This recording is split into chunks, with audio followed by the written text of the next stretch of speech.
welcome back to Sabina Knows TV. I'm here with Dorothy Cascerceri. Dorothy, welcome. Hi, thank you for having me. Thanks for being here. I have Dorothy here because, first of all, I followed her and I've known her for years, but then we ran into each other at a party a few months ago, and I was talking to her about her career and the things she's been up to, and I realized how much of it was self-created and rooted in passion and purpose that she pushed and made happen, that I knew I had to have her on the show to talk to all of you about it. But first, a formal intro. You've probably seen Dorothy on TV already. She's an on-air entertainment news and celebrity lifestyle expert. She's a freelance writer, a motivational speaker, a media coach. She's also the host and executive producer of a TV talk show called Celebrity Corner, which in 2 seasons has aired in 8 million homes. That's incredible. And throughout her career, she's also worked with hundreds of major consumer brands to bring their products and their messages to TV. There's so much other juicy stuff that is in Dorothy's official bio that I've linked to it below so you can get some scoop and check her out. But for Dorothy, for all of us who are looking at you right now, we're thinking you truly are living a life that you love, and not just that, a life that you created. But what I always like to point out to people is it didn't just plop into your lap. So I want to travel back into time with Dorothy. And if you can sort of tell our viewers, when you were younger, I'm talking like a kid, is this what you wanted to be? And then moving us into college a little bit, like what was the thread of what you wanted to be when you grew up? Well, thank you so much for such a nice introduction. I appreciate all of your kind words. I really wish that it all just did plop into my lap, but yes, you're right, that was not the case. Okay, so starting out as a child, I would say anybody that's known me since I was a child, my family, some of my friends I've known since I was 3 years old, they have all said that everything that I do now is exactly what they knew I would be doing when I was a kid. I was always the kid that was not only into entertaining. I never wanted to be an actress or anything like that per se, but I just always was entertaining people. I was recording my own radio talk shows on like a little cassette player when I was back in grade school. I was writing plays, so I guess I did like to act a little bit, but I was always writing. It always came down to this kind of creativity that just was seeping out of me at every single angle. I was an only child until I was 8 years old and gained my first sibling. So I think that's part of the reason why I kind of was so creative, because I had to kind of entertain myself. Yeah. Right, exactly. And it's interesting because as I got older and as I kind of started to pave my way in life and my career, I knew that I wanted to write. Everything was always based in writing. And as I started getting jobs professionally writing, which was beyond my wildest dreams, then I started transitioning into radio and television, which was really just an organic next step for me that I don't even know if I pursued it as much as other people around me kind of pushed me into that role. So that's kind of like a brief overview. Because that makes me think. So for people who might not know, Dorothy has worked at some of the biggest magazines in the celebrity world, like People Magazine, Life and Style, In Touch. Those are really big deals. So you're sort of saying when you made it into those jobs, you weren't necessarily thinking this is the next right step in terms of my vision. It was more like you got there and that's where the passion developed. Yeah, absolutely. Well, I would say that it was the next step for me, because when I graduated from George Washington University, and when I enrolled at GW, I decided to major in journalism, not because I thought I could ever make it as a professional writer, because those are the kind of jobs that, it's like the same as Angelina Jolie and Brad Pitt, like who actually makes it as a professional writer and gets paid for writing. They're very hard jobs to come by. But I really set out to do that, and I worked in my career and started, making a living writing, which is what I loved. And then I ended up getting these jobs at the celebrity weeklies, at the celebrity magazines, writing for them. So it really, so I would say it was part of my vision, but I really wasn't sure where it was all going to go. I didn't know if I wanted to aspire to be an editor-in-chief someday, or if I wanted to move to some of the women's magazines like Self or Glamour. I've always been a features writer, so I've always enjoyed features.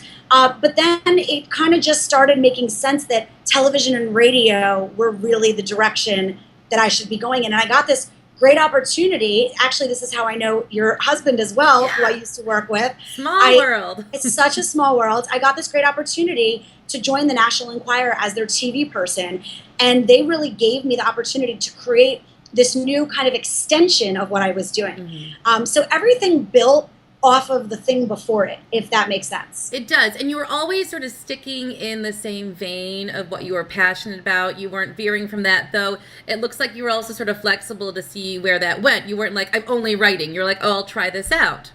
Right. And even when I was doing television, when I started out doing television, and I started out doing television, I think maybe 7 years ago or so. Mm-hmm. And even now, I have always continued writing throughout that journey, which a lot of TV people, they kind of always have wanted to be on TV and that's their thing. Mm-hmm. But I've always continued writing. I freelance for so many publications. I just had an article today that was published on FoxNews.com's Fox 411, which is their entertainment site. And so writing is really 100% at the core of who I am. And really, it makes me a better on-air personality because I think more like a writer, and it also makes me a good producer because I just have kind of built this skill set and everything wraps together, I guess, in a way. And when you're doing all your celebrity TV, are you then writing a lot of your scripts and your ideas and your talking points and also probably using your writer's mind to think on the spot like that?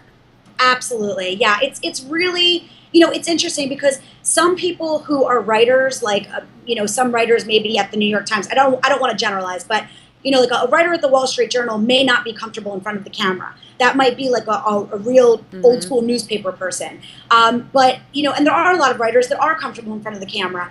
It just kind of so happens that I have I can wear a few different hats. Mm-hmm. And business is another one of them. You would ask me about when I was younger, did I see myself doing what I'm doing? And as much as I was entertaining when I was younger, I was always a salesperson. I was the one that was organizing.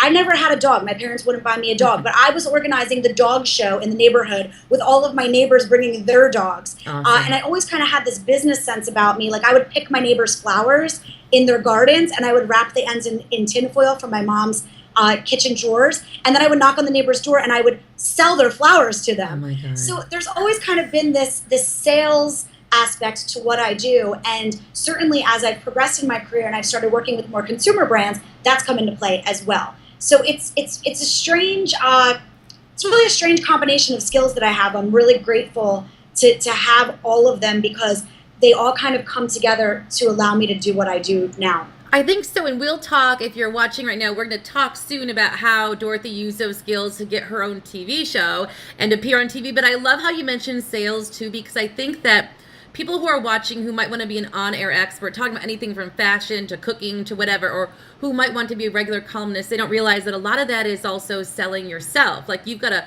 put yourself out there, and it takes a lot of moxie and like courage and confidence to do that. And it sounds like you've been doing it since you were little. There's no shame in my game, that's for sure. And my first TV opportunity that I was given didn't really exactly pan out the way that I thought it would at first. There was supposed to be a publicist that was going to be booking me on segments, and within a couple weeks of me starting the new job, the publicist was gone and there was nobody to book me. And I kind of just took the bull by the horns and said, well, if there's no person that's going to be selling me, then I'm going to have to sell myself. Mm-hmm. And so I just went out there and I started contacting as many producers as I knew, as many producers as a friend of a friend of a friend knew. I cold emailed the producer at the time for Chelsea Lately, who was booking the roundtable. At that time, on her show, she used to have people like me. She kind of ended up moving away from that and using comedians, in later seasons. But at that time, she did. And that's how I ended up flying out to LA and being on the roundtable of Chelsea Lately, because I emailed the producer and said, hey, hi, this is who I am. Would you like to have me on the show?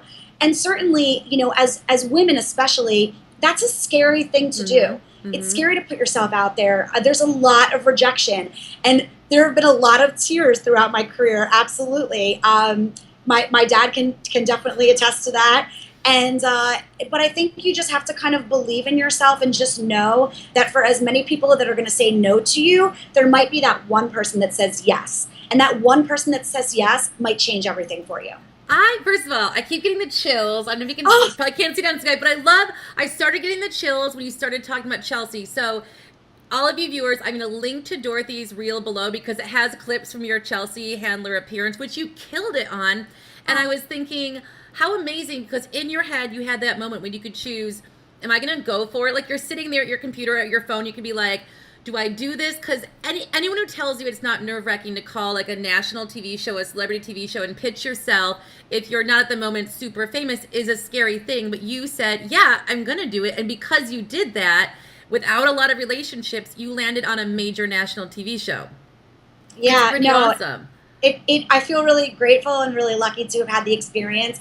Of course, my employer at the time, backed it for me and flew me out there, and I represented them and that sort of thing. And I mean, I got huge kudos for that. My bosses were all very happy because that was a big coup for them. But that's really what it's all about.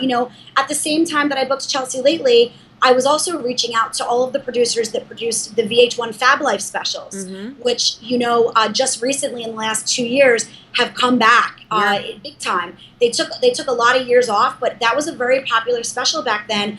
And I reached out to the production company that produced them, and I worked every angle that I could work. And I could not for the life of myself get my mug on these specials. And then here 2 years ago, they reached out to me, and I ended up doing, I think, I don't even know. I did the Kim Kardashian and Kanye. I did Justin Bieber. I did Nicki Minaj. I did VH1 Pop T. I mean, they called me for about 6 or 7 of the specials. So sometimes, even if you are getting no's, you never know down the road what is going to happen. I love that story. Can you just take us? We're going off script. Can you just take us there for a second? So when you were like emailing him, were you getting both the crickets and also the no's, and then you just kept like, guess who?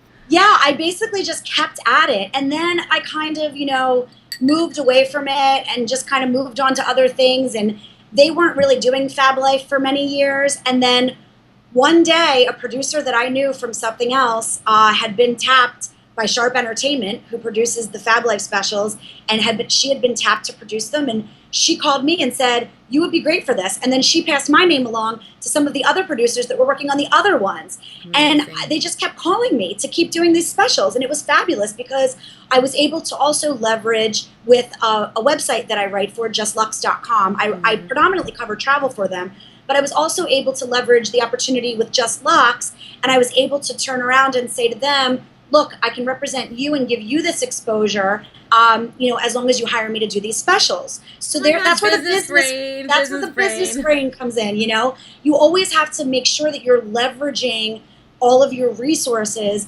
because in this industry, I mean, listen, don't get me wrong. I have done a lot of unpaid work in this industry. I've done a lot of unpaid work. And, nowadays I don't as much because I just don't have the time, and I also just don't have the need. Yeah. But you do have to put your dues in. You do have to pay your dues. You do have to weigh money versus exposure versus, advancement in your career. But you also have to be a smart businesswoman, and you have to be able to say, I can't work for free. I'm valuable. My experience is valuable, and so is my time. And I think that that's a mistake that a lot of people make. Further along in their career than they need to be, they're doing too many things, and they're not getting paid. So that was kind of another thing that I've always kept in mind, and that I've always tried to do. And again, that's kind of how I ended up. I'm jumping ahead, but that's how I ended up working with consumer brands, because I saw this great opportunity to work with these brands that really, really valued what I did, even more so, believe it or not, than some of the magazines that I worked for. And they were willing to, write a check for what I was worth and for what my experience was worth. And that's why I kind of went into that direction. That is amazing. I feel like we're getting a business education here too. And that's what I think is so important, that people see, if you're an expert or a coach or a person who wants to be on TV, a journalist, you do have to be a business person, a salesperson, a talking head, which doesn't do it justice, but all those things rolled into one. And so we were talking about your confidence and your bravery, and sometimes even when you're not feeling brave, you still do it. So when we talk about your career in celebrity journalism, again, I'll link to this reel so you can see Dorothy in action, because you do major celebrity interviews with like major people. You're on big national TV shows regularly. You're working with big consumer brands. How do you keep your cool and own those moments, especially on camera? Because you really do. I mean, your reel is proof of that. So how do you get in that zone, because when the light goes on, the camera's on, it can be really scary. So what do you do? What are your secrets? So that's a great question. I have to be honest, the adrenaline that comes along with the 3, 2, 1 countdown when you're in studio is so exciting for me. And I think it's something that I really do thrive off of. And so for me, I would say that only maybe in the very beginning was it nerve-wracking, but I've never been shy and I've never really been afraid of an audience. I've always encouraged having an audience. It's just kind of who I've been. Again, I think it goes back to being an only child until age 8. But I think for me, the main things, first of all, preparation is key. Preparation is it. If you go into a segment and you are not prepared, you are not going to succeed. You are not going to come off well, and you're just going to sound like an idiot. So preparation is everything. And I do believe in life, that kind of is a lesson that we can apply to a lot of things. But I prepare, I research, I rehearse. I just don't go into things off the cuff. So you're rehearsing it like at home with your husband or with your friends or by yourself with note cards? Usually just by myself. If I'm on my way to a segment and I'm in a cab, I'm kind of talking out loud. I've had a lot of Uber drivers and cab drivers turn around and say, "I'm sorry, excuse me," and I say, "Oh no, sorry, I'm not talking to you." So really just more with myself. I don't really do the whole rehearsing in the mirror thing. I just kind of like to talk out loud. Like I know what I look like. Usually when I'm doing my segments, it's more that I have to be able to just say all of my thoughts in complete sentences and hear myself do it. So I would say preparation is everything. Second of all, I would say, you really have to go into these segments with a smile on your face. And that means if you're having a bad day or something happened or you got into a fight with your boyfriend 15 minutes prior, or your phone is blowing up with emails telling you that the world is falling, it can't matter once that countdown goes, because when it's your time to shine on camera, that's it. That's the only place that you are. And there's something to be said for that. It's nice to be able to completely escape the realities of your life for 3 minutes, 5 minutes, 10 minutes. My talk show Celebrity Corner is 30 minutes. We're usually in the studio for about a good 2 hours. And you cannot multitask. You have to focus on the task at hand.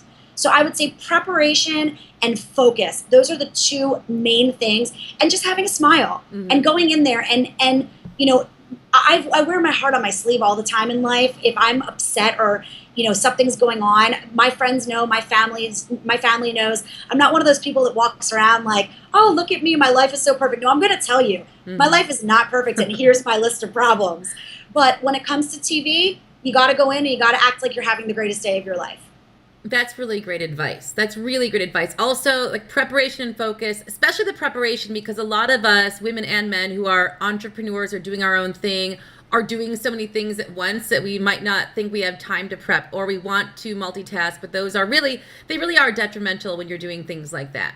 Oh, especially with social media, it becomes so distracting. Sometimes when I go into different shows where I'm taping them and I have a little bit of time myself in like a satellite room, for example, Nancy Grace, sometimes I go in and they throw to me for a couple different times throughout the show. But it's very easy to go and look on Twitter and look at Instagram and look at this and look at that. And you have to really stop yourself and say, don't do that right now. Go on Google and Google something if you want to fact check something that's going to be coming up in the next block that you have to talk about. But other than that, you have to put everything aside for the time that you're in studio. That's good. That's good life and business advice, people.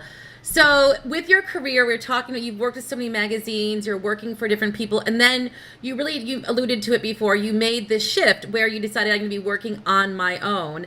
And I'm wondering a couple of things about that, because it's almost like you're in a safe cocoon when you're in a magazine in a way. It's much more security. And then you say to yourself, okay, I'm going to go solo, which means like entrepreneurship, but also it means having to do all that work on your own, like push yourself into those segments. So how was that leap for you mentally? And did you sense a difference in what it was like before and after, like trying to get yourself those gigs and put yourself out there?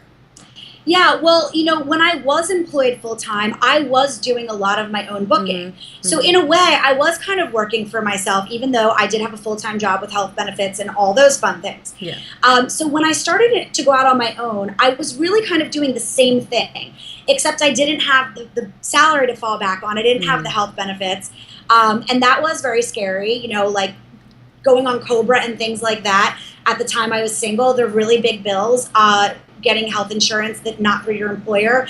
It's certainly very frightening, but you just have to kind of have a little bit of faith in yourself and say, okay, well, I'm going to work hard, I'm going to hustle, and I'm going to get these checks to be able to pay my bills. I also always tried to save my money so that if it did come time that I wanted to do something different and I did want to go out on my own, which I always kind of knew that I did, I would have a little bit of a cushion, which is good. But working for myself has been amazing. I've been working for myself, I think, for the last 4 or 5 years, which is unbelievable to me. It goes so quickly, doesn't it? Yeah, it goes really fast, but I absolutely love it. And it's great because it allows me the flexibility to do so many things. I've always been a salesperson. I've always been a little bit of a publicist in a way of my own. Like if I find some kind of a restaurant or if I find anything that I love, I'm always shouting it from the top of the mountain for everybody to know, like, you must go to this place. So I felt like if I could work with these brands, they would really value what I did, even more so than the magazines. The magazines all love the television. They love the exposure. But for whatever reason, it was never really at the height of the priorities there. Again, I think poor business decisions in my perspective. So I started working with consumer brands, and it just, my business was built like wildfire. It was all word of mouth. I've never done any advertising or anything like that. It's just all referrals. So if I work with one great brand, like I worked with One Kings Lane, and then they referred me to a PR company a woman that ran a PR company that they knew.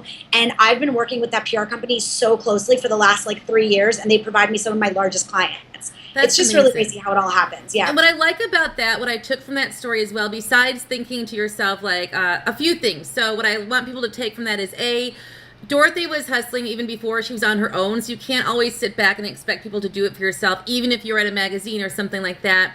But what I also love is throughout this conversation, what has been like an undercurrent, though not directly talked about, is how you value yourself. Like you see value in yourself, and that's so important because for brands to see value, or for an employer or for a TV station to see value, you need to value yourself too and be clear that you value yourself.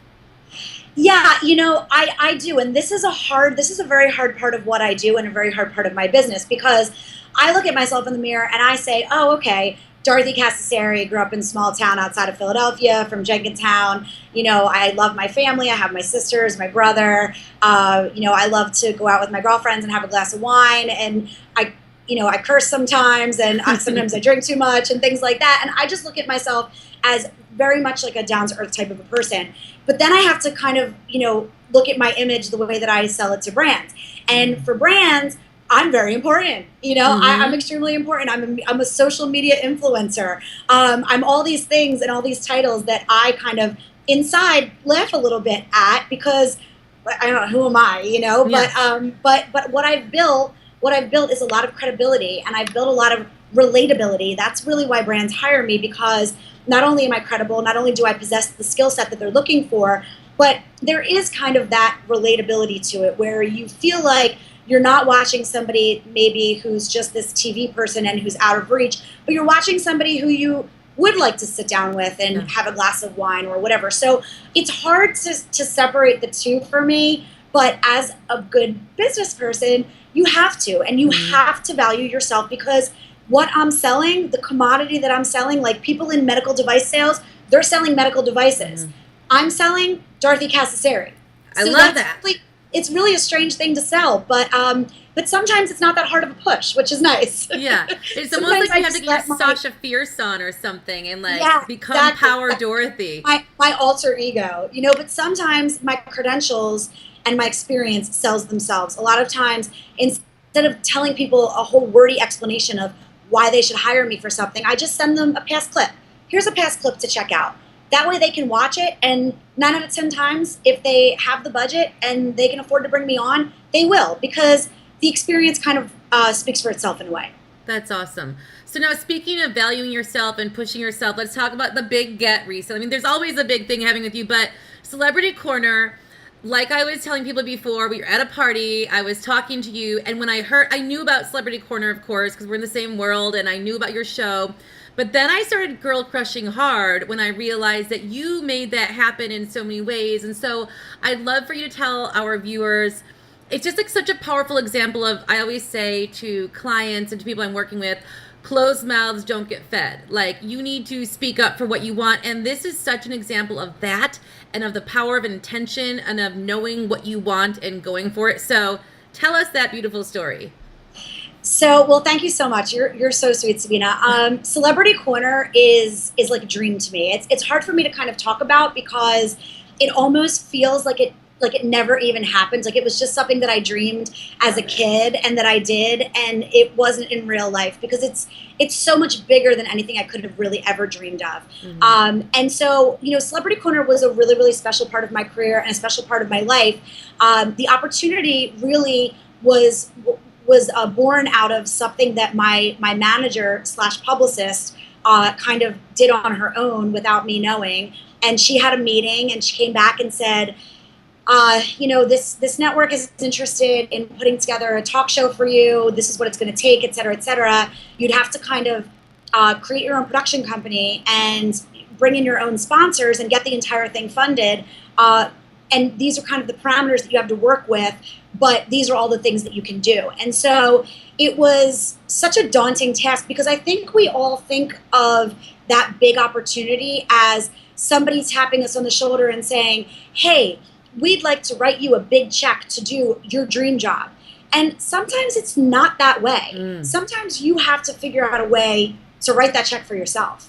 And Amen. So it goes back to kind of what I said earlier about when I was a kid and I put together the neighborhood dog show, and I had all of my neighbors with their dogs each pay a fee to, be a part of this dog show. And then I was the judge, and I gave out prizes that I bought at the local grocery store. That's kind of what Celebrity Corner felt like to me, putting it together. That's amazing. It transported me back to that place where, it's obviously more than a dog show. Like, we're talking about like tens of thousands of dollars, not like a little wishbone treat from the local Acme, but it was really very much the same type of idea.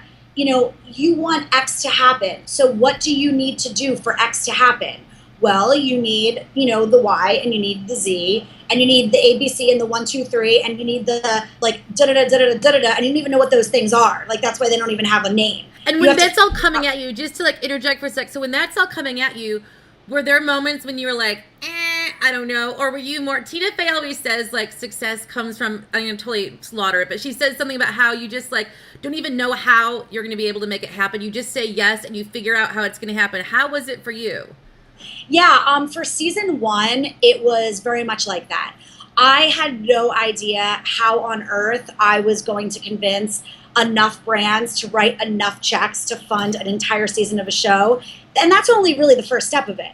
That's really just putting the whole thing in place. But then in addition to that, it's putting together this staff. Now, the network provided a staff, but I still had to put together my own personal staff and find producers and people that I trusted, and book guests and write scripts and deal with furnishing the set. I ended up getting a great deal with Joss and Main and Wayfair, and they ended up sending me like, more furniture than we even knew what to do with, just for in exchange for a mention. So again, I started realizing the power of the show's exposure, and I started leveraging that power and trying to bring people on that would work with me in a way where they would give us all of the set furniture and make the set look amazing, like my dream living room or dream girl room.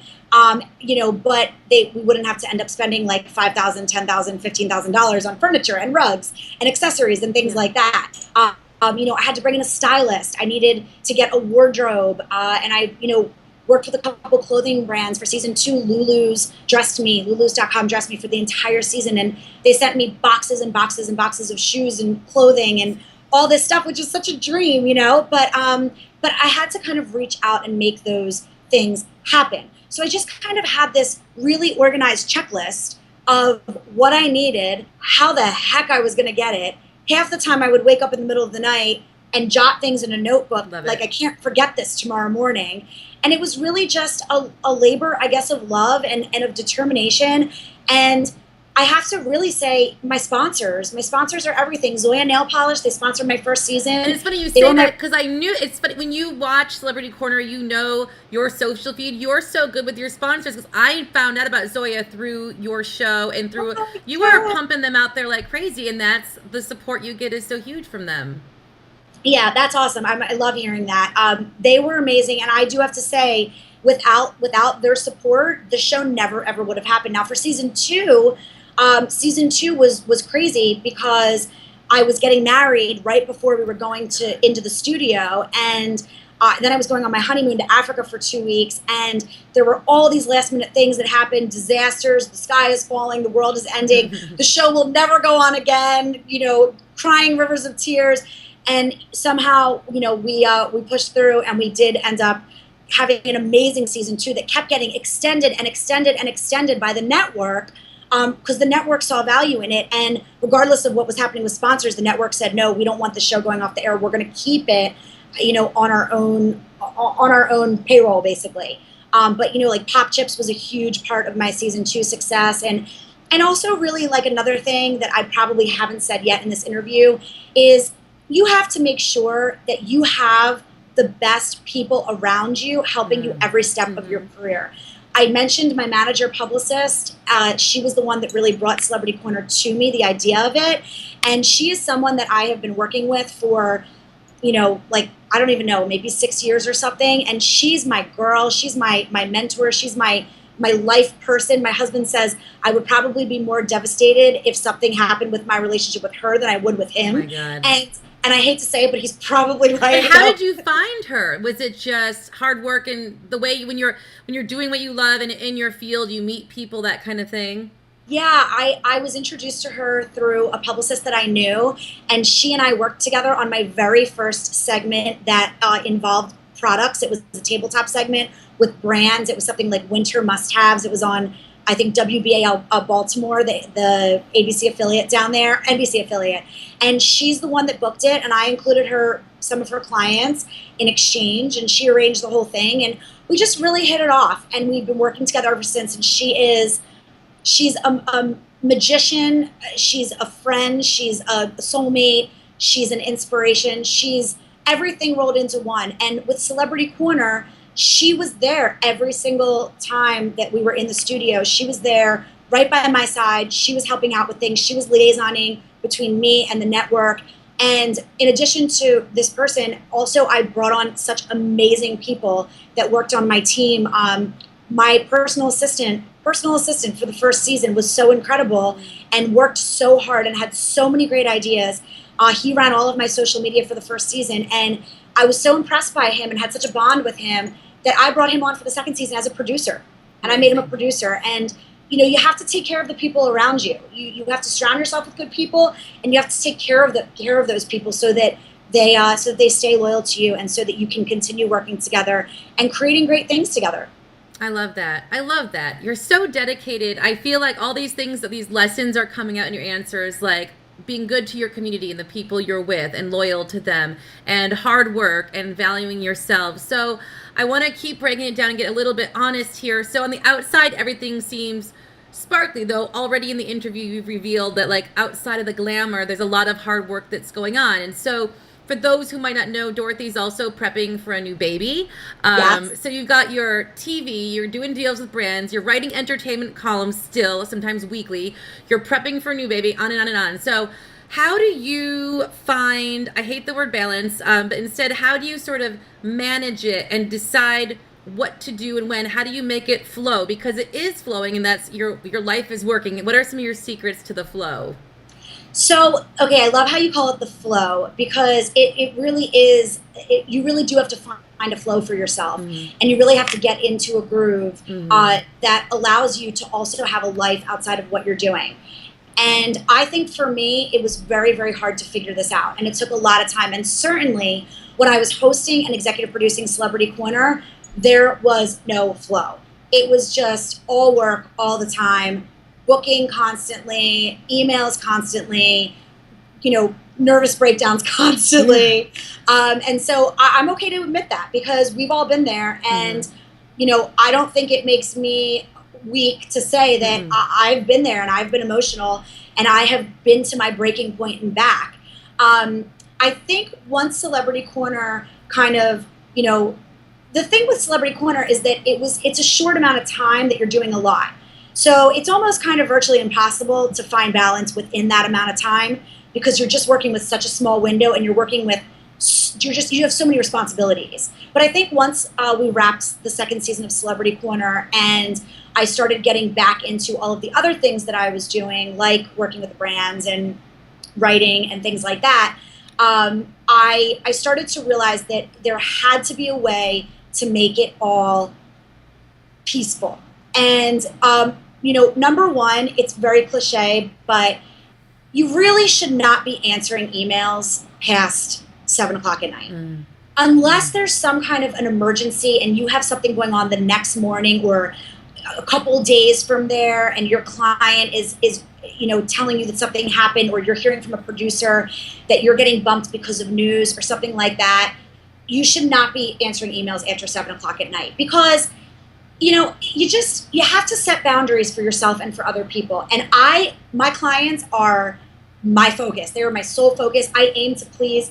When I hear that a client is happy with the segment, I'm on cloud 9 for days. It means everything to me. It's like a kid, I think, that just yearns for their parents' approval or something like that. Yeah. It means everything to me. But they also can't expect me to be like at their beck and call because I'm working for people on projects. I'm not, working for them 24/7 as their personal assistant. So I think in all matters, you have to be able to set some kind of a boundary for yourself. And that's what the whole idea of flagging emails is for and putting, starring emails. And that way when you wake up the next morning, you know exactly which ones you have to go to right away. But you're not sitting, watching TV, pausing your favorite show on your DVR and answering an email at 10 o'clock at night. Yeah. That kind of stuff got crazy when I was doing Celebrity Corner. And I knew that when I started kind of the next chapter of things that had to stop.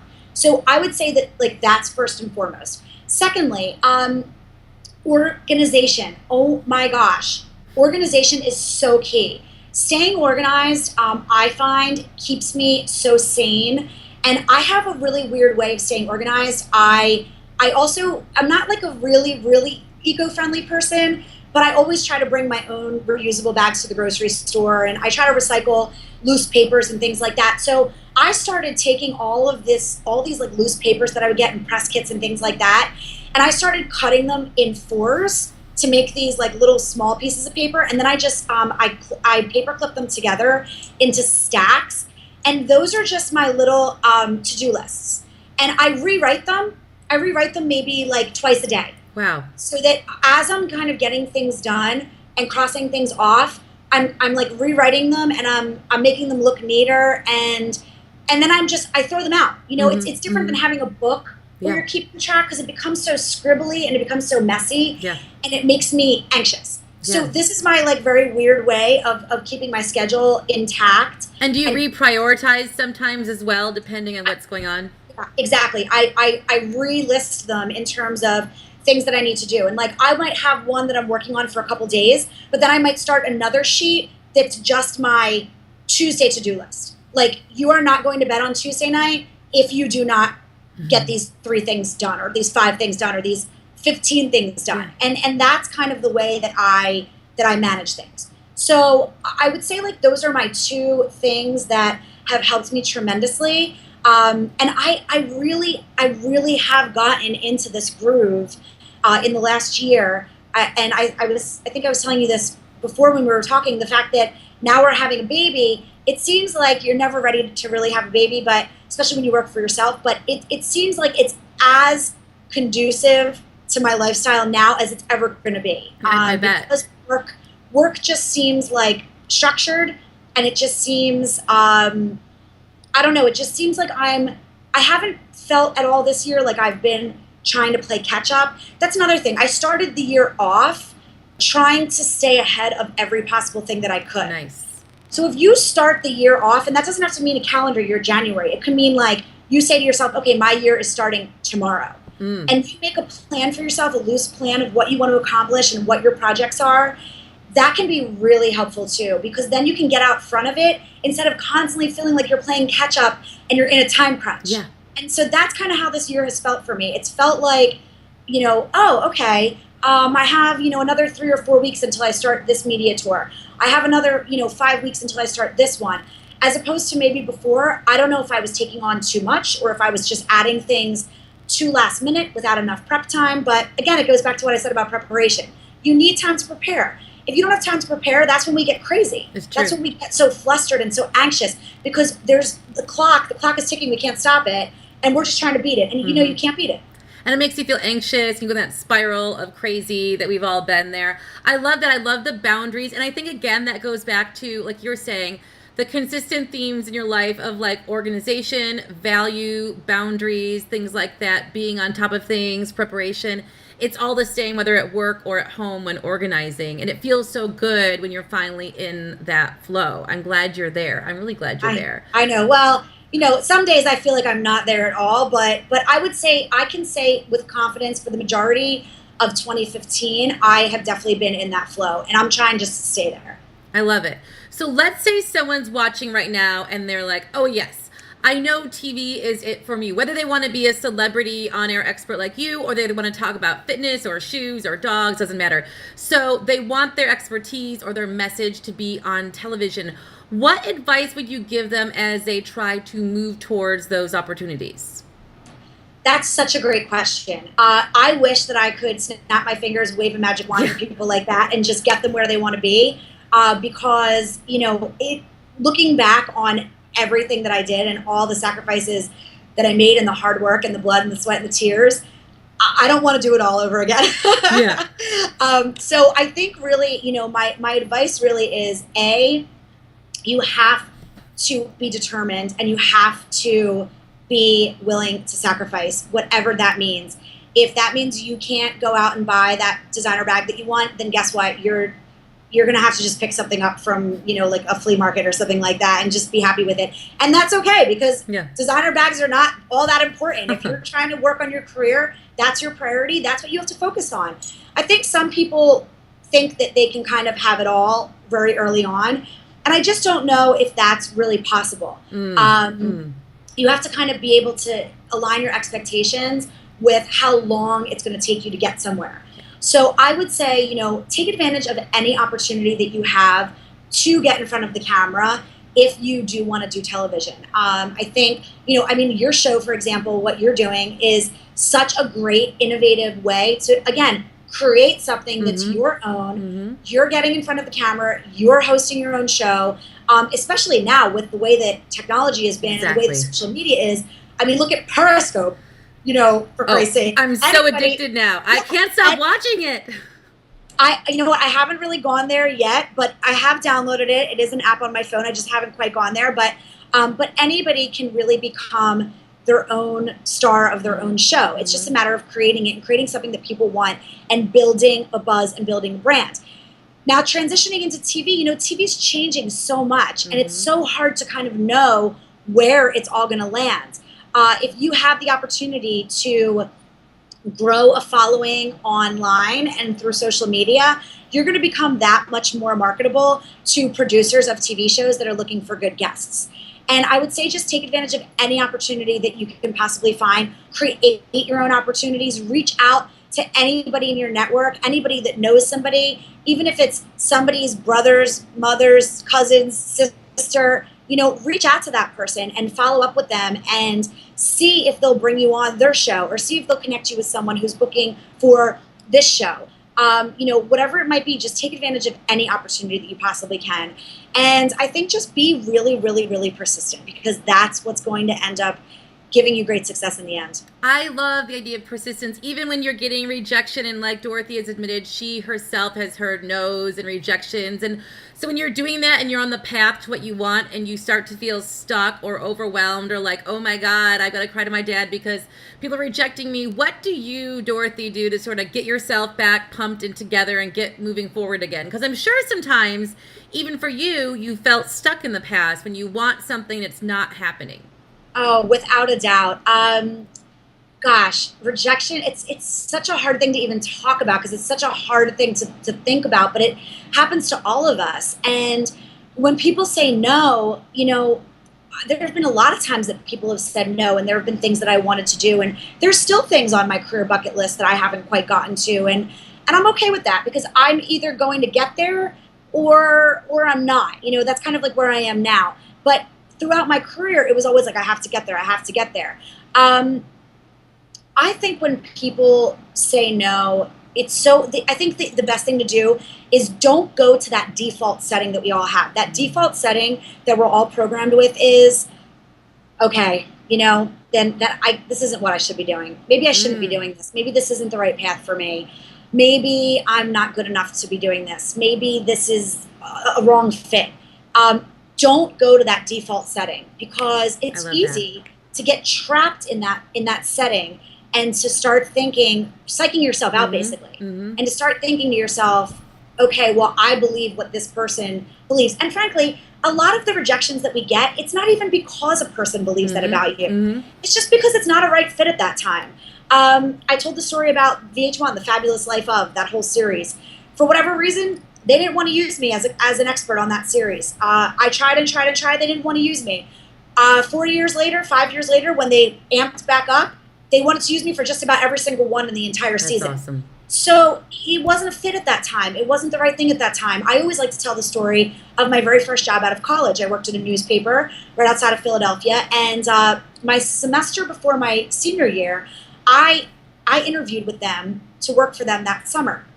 And they brought me in for an interview, and I went back home for the weekend. And, you know, DC to Philly is not a huge trip, but I still went home for this interview. And they called me and said, I'm sorry, but we've gone with somebody else for the summer, for the position. Oh, well, did I cry and cry, and I'm never going to be a writer, and I'm never going to be a journalist. And I ended up working that summer as a waitress and thinking, look at me. Like, I am such a failure. I'm such a loser. I'm like, you know, serving, Caesar salads, making Caesar salads tableside at this place 10 minutes from my house, wearing these ugly black shoes that I would never be caught dead in. Love it. But you know, then I went back to school. My senior year happened. I interned with People magazine. I interned with the Legal Times, and I called the newspaper, and I called the woman that had said, sorry, no go. And I said, look, I'm graduating, and these are the things that I've done. I would really like for you to give me another chance. And not only did she say, okay, we'll give you another chance, but she didn't even ask me to come back in for an interview. We chatted over the phone, and she said the internship is yours for the summer. Now, granted, it was a paid internship, so that was good, but it was also an internship, and I was graduating. Well, anyway, long story short, with this internship that was merely an internship, it turned into my first full-time job. And they hired me as a feature writer at the newspaper. They were advertising the position for 3 to 5 years experience. Here I was just graduating from college. But I did a slew of things throughout my internship that proved to them that I was ready to take this on and that they really needed to consider me for this position. And they did, and they gave it to me, and I became a columnist. I had my own column called The Young and Restless, which was kind of like a Sex in the City, suburban Sex in the City, just out of college. And I really kind of transformed that no that I had gotten a year earlier, not only into a yes for the position that I was up for, but then really it was the beginning of my career in journalism. So you never know. It doesn't ever hurt to go back and knock on the door again and again and again. Some people will hate that, and some people will never want to talk to you again. But most people, I think, will see it as a real like badge of courage, and they'll see it as a real sign of your character. And also, I think if you are persistent and professional and polite when you're doing that, like that mix, I always call it the 3 Ps when I'm teaching people, because you have to sort of be those things, then it's okay to keep being persistent as long as you're professional and you're polite and you know what you're talking about, you're a good fit, then it's okay. Yes. I've decided I'm going to nickname you the Tenacious D, like that band, because you're like such a tenacious lady. I love this. I love it. So I feel like throughout this interview, even though you've been telling your story, you've been giving us so many lessons that I will probably summarize on the blog. But I mean, really, like, I love how you just kept pushing yourself out there. Even if you felt rejection, you avoid that default setting. You really are an example of someone who makes her own success. And I think that's why that statement exists. So we are so honored and happy to have you here. For all of the people watching who want to keep up with you, not just on Celebrity Corner, but also just on all of your journeys and your social media stuff, where can we get more Dorothy? Well, thank you for all of your nice words. I appreciate it so much. My website is DorothyOnTV.com, and my handles on all of my social media are also Dorothy on TV. So it's very easy. Twitter, Instagram, Facebook, it's all Dorothy on TV. So as long as you remember that, then you should be able to find me anywhere. Awesome. Find Dorothy and make sure you subscribe to this channel and you like this video and you share it with your friends. Share the Dorothy love everywhere, the Dorothy energy. And we'll talk to you all soon. In the meantime, Dorothy, have an awesome day and we'll talk to you soon. Thank you so much. Bye. Bye.